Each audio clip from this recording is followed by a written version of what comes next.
الراجل ده يا جماعه لو اي حد عايز يعرف شغله فين يبص على الناحيه اليمين في النادي الاهلي. الناحيه اليمين اللي كانت ميته، اللي كان ميؤوس منها، اللي كان ومعلش يعني يا محمد هاني انت على عيني وعلى راسي، كان هاني واللي معاه عاد منها.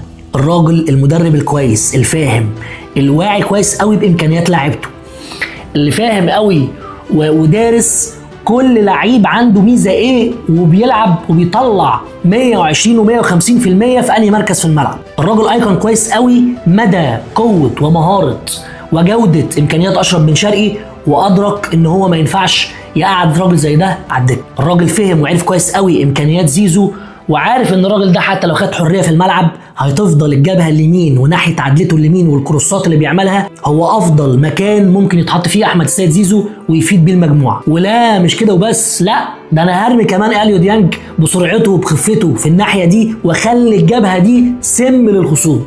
وكلنا لاحظنا وشفنا من اول ما الراجل مسك ومن ماتش المصري في الدوري كان ازاي اليو ديانج بيعمل السبرنت في ظهر المدافعين ويروح ناحيه اليمين وياخد الكوره من بن شرقي او من هاني ويعمل الكروس باص اللي جت منها واحده لجراديشار وجابها في العارضه وضاعت. نفس الكلام بيتطبق النهارده في الماتش اللي فات. اليو ديانج بيقطع الكروس، خلق وظيفه جديده لاليو ديانج، ابتكر.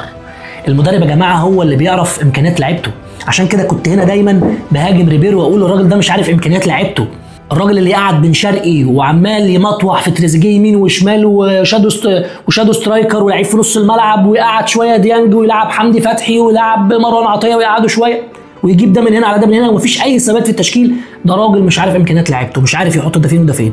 اصبح لينا هويه في الملعب، اصبح لينا شكل في الملعب، فلازم نشيد بالراجل ده ولازم نقول ان احنا تقريبا كده وان شاء الله احنا كسبنا مدرب محترم، مدرب عنده فكر، مدرب بيعرف يقرا سيناريوهات الجيم ويعرف يقرا كويس قوي امكانيات اللعيبه اللي معاه.